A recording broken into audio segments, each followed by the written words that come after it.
Halo teman-teman semua, gimana kabarnya? Semoga tetap semangat belajar statistika ya. Oke, pada kesempatan kali ini kita akan bahas mengenai suatu topik yaitu ini ya, distribusi binomial.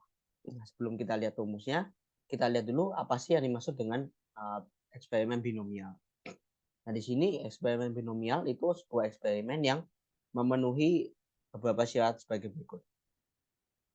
Yang pertama, eksperimennya itu ada membuat sebanyak n trial. Jadi ada trial itu seperti sesuatu yang kita lakukan secara berulang dan ini harus identik ya, alias harus sama demikian trial. Di sini jumlah trialnya ada sebanyak n. Kemudian setiap trial itu hasilnya harus hanya ada dua gitu, yang disebut sebagai sukses dan yang gagal. Di sini diberi notasi S dan F ya. Kemudian kita asumsikan bahwa peluang untuk sukses di setiap trial itu katakan P.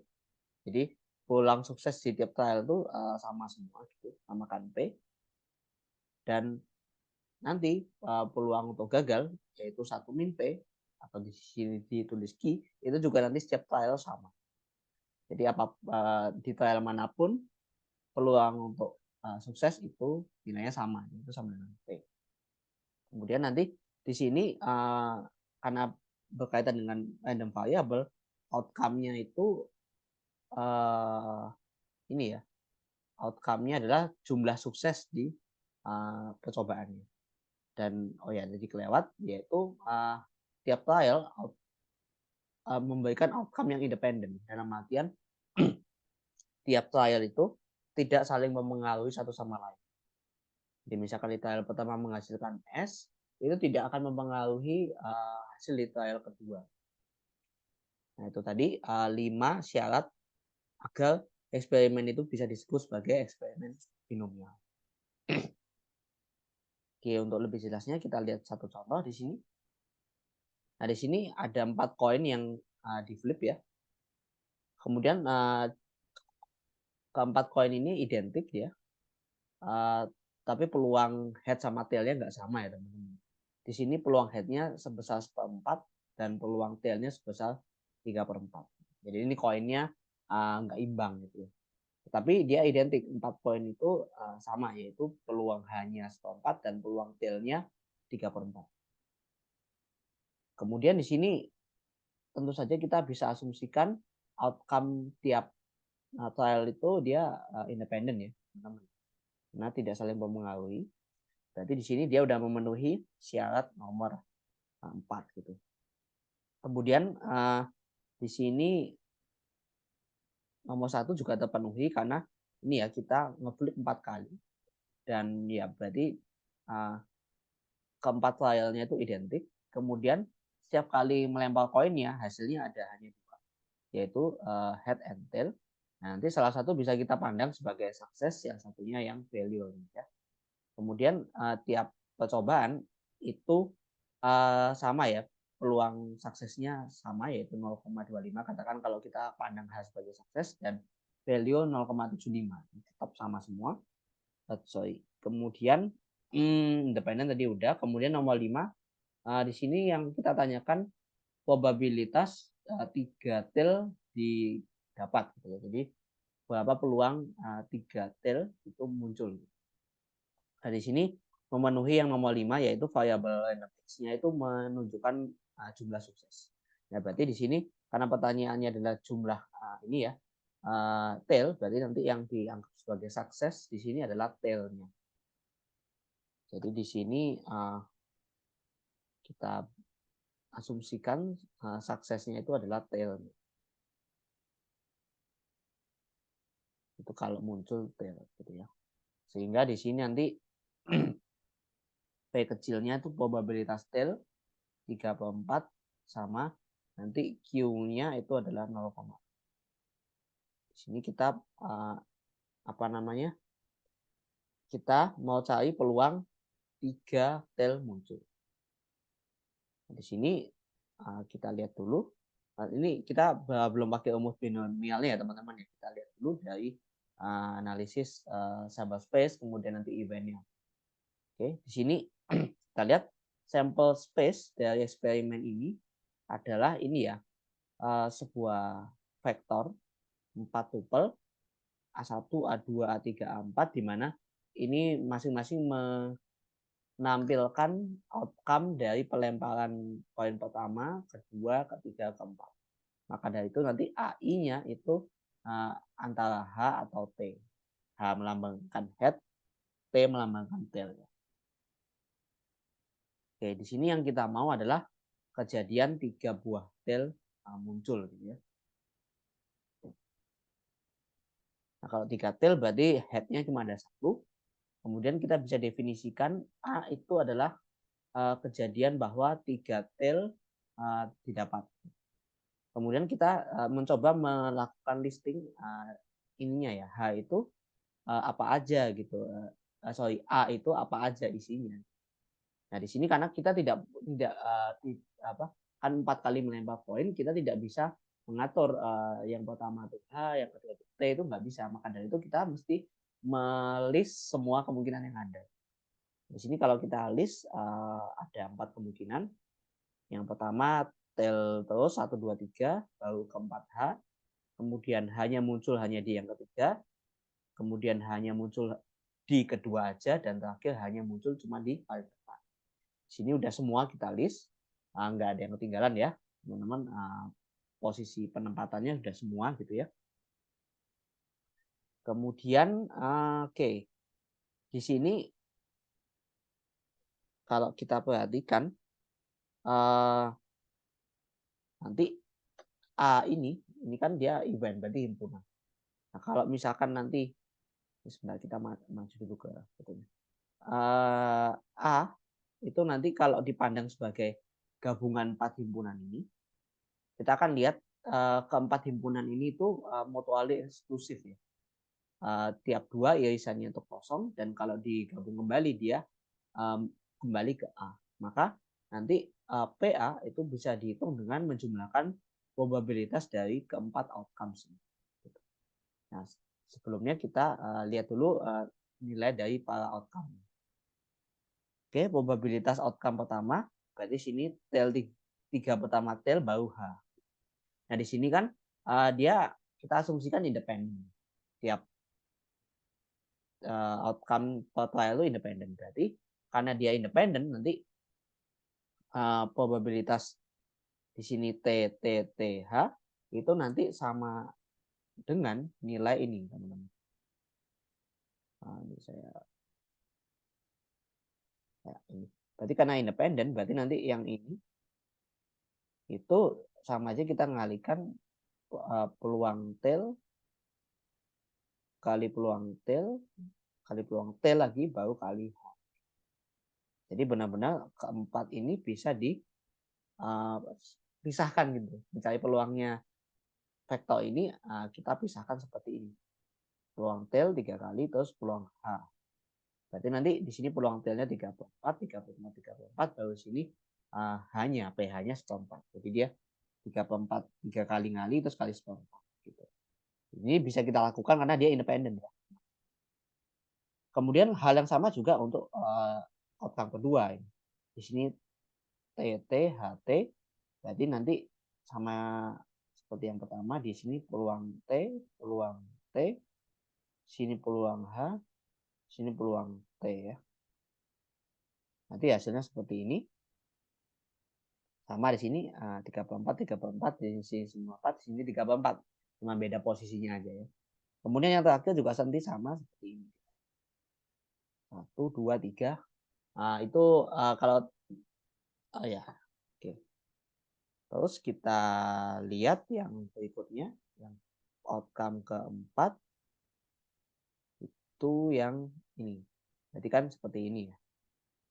Nah, kalau teman-teman perhatikan di setiap outcome peluangnya itu kan 3/4-nya itu muncul 3 kali, seperempatnya muncul 1 kali.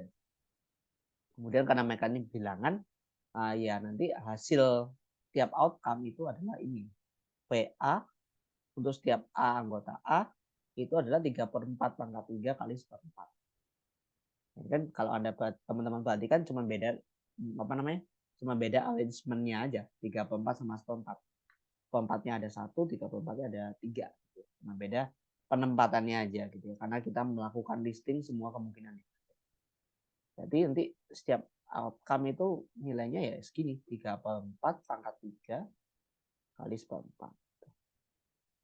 Nah, tadi kita kembali karena A itu sudah dipecah menjadi himpunan ini, nah ini, dan ini yang mereka mutual eksklusif, maka nanti mencari PA itu sama aja menjumlahkan semuanya. Atau dengan kata lain, karena setiap PA itu 3/4 pangkat 3 kali seperempat, sama aja kita ngalihkan 3/4 pangkat 3 kali seperempat dengan 4. Nah, ini kita udah dapat nih hasilnya.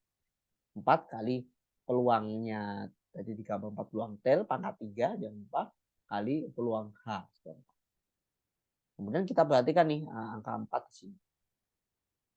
Angka 4 ini kalau diperhatikan kan sebetulnya itu merepresentasikan ini ya, banyaknya anggota ininya, anggota A besar ya. Nah, anggota A besar ini kan sebetulnya adalah banyak cara untuk menempatkan ini ya, 3 buah tel pada 4 tempat gitu. Jadi sekali lagi kan yang kita lakukan tadi adalah menempatkan 3 buah T pada 4 tempat. Nah, di situ banyaknya berapa? 4. Jadi nanti nilai di sini itu adalah banyaknya cara menempatkan 3 tel pada 4 tempat. Atau dengan cara lain dia bisa dicari dengan kombinasi, yaitu kombinasi 4, 3 gitu. Kan berarti dari 4 kita pilih 3 gitu ya. Oke, di sini makanya dia pakai kombinasi. Sehingga kita bisa tuliskan ulang nih. PA itu adalah kombinasi 4, 3, 3/4 pangkat 3 kali 4. Di mana A ini tadi yang ada 3 buah tel ya. Kalau teman-teman perhatikan di sini telnya ada 3, itu nilainya sama dengan pangkatnya ya. Kemudian tentu saja kalau 3 tel pasti 1 H ya. Di sini ada ini seperempatnya kan bisa kita tulis seperempat pangkat 1. Nah, di sini ada semacam polanya. 3, 1, terus di sini 4, 3.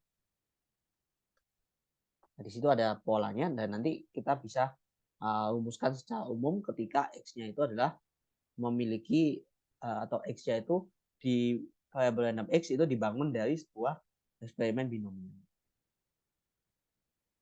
Nah, nanti ketika X itu yang saya katakan dibangun dari binomial eksperimen, maka dia disebut memiliki distribusi probabilitas binomial dengan parameter n, p, di mana n ini adalah jumlah trial dan p itu probabilitas buat sukses. Nanti secara umum mengeneralisir yang tadi kita kerjakan, PMF-nya adalah P X sama dengan X kecil, itu nanti tergantung definisi X-nya ya. X besar sama dengan X kecil itu sama dengan kombinasi NX kali P pangkat X kali 1 min P pangkat N min X, di mana X-nya itu bisa jalan dari 0, 1 sampai N, kemudian probabilitas tentu saja antara 0, 1. Dan nanti lainnya 0 gitu. Jadi di sini X ini nanti jumlah suksesnya ya, X ini jumlah suksesnya, P ini peluang suksesnya, 1 min P kan peluang tidak sukses atau failure, nanti N min X itu adalah berapa kali failure. Nah, itu sudah match sama si ini yang tadi PA ini. Jadi nanti kalau X itu adalah variabel random yang ditentukan dari binomial eksperimen, maka nanti mencari probabilitas per X kecilnya itu rumusnya sebagai berikut.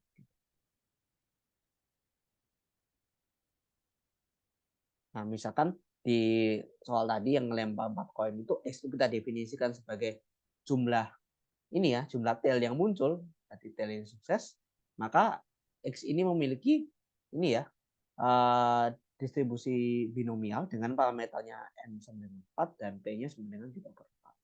Kemudian tadi kita udah ketemu nih waktu X-nya sama dengan 3, udah dapat tadi hasilnya ya. Nah, sekarang kita bisa tentukan nih semua peluang untuk X yang lain. Oke, di sini kita coba kerjakan ya kita pindah ke OneNote. Tadi si ininya yang kasus tadi itu kan dia X-nya itu dia binomial N-nya 4, P-nya 34 ya. Di sini tadi kita udah dapat yang itu ya, yang siapa namanya? Kita udah dapat yang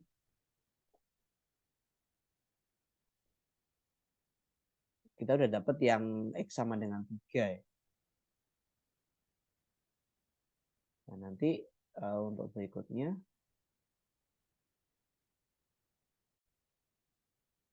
kita gunakan rumus binomialnya ya.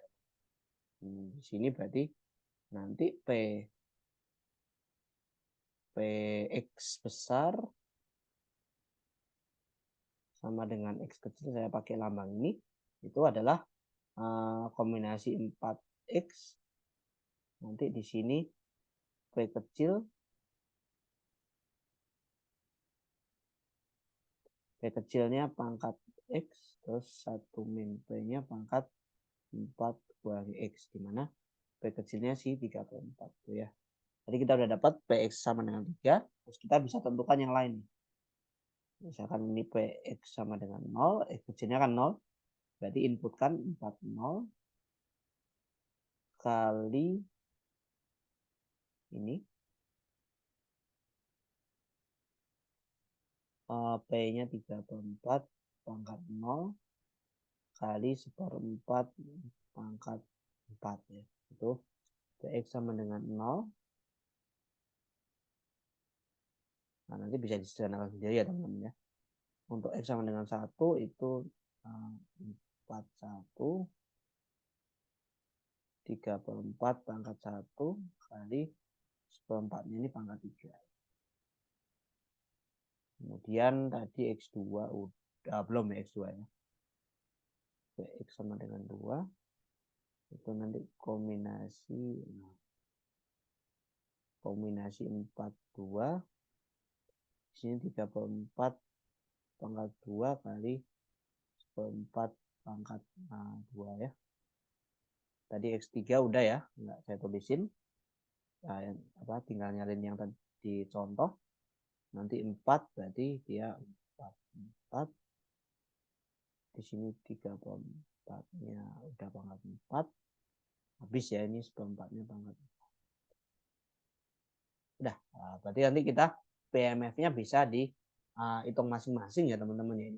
Nanti hitung manual aja berapa nilainya, terus nanti bisa dirangkum di tabel PMF-nya. Di sini X, di sini Px sama dengan X kecil. Jadi teman-teman bisa rangkum nih semuanya. Bisa rangkum nilai-nilainya berapa. Oke. Kita udah beres di permasalahan ini. Kita udah bisa tentukan nih semua PMF. Nah, dengan rumus ini pula kita tidak perlu melogika satu persatu seperti ini tadi. Kita nggak perlu ngelis A-nya siapa aja isinya gitu. Nggak perlu. Dengan rumus PMF ini asalkan X yang memenuhi binomial eksperimen, udah kita pakai aja rumus. Nah, di sini saya juga sambil mengilustrasikan makna dari bagaimana kita mendapatkan rumus ini, bagaimana prosesnya, bagaimana lo pikirnya. Namun ketika kita sudah bisa tentukan X itu adalah random variable binomial dengan koma P, ya sudah kita pakai ini aja. Oke, gitu dulu untuk video kali ini. Terima kasih atas perhatiannya. Semoga apa yang kita diskusikan bermanfaat buat kita semua. Sampai jumpa di video-video selanjutnya. Terima kasih. Semoga bermanfaat.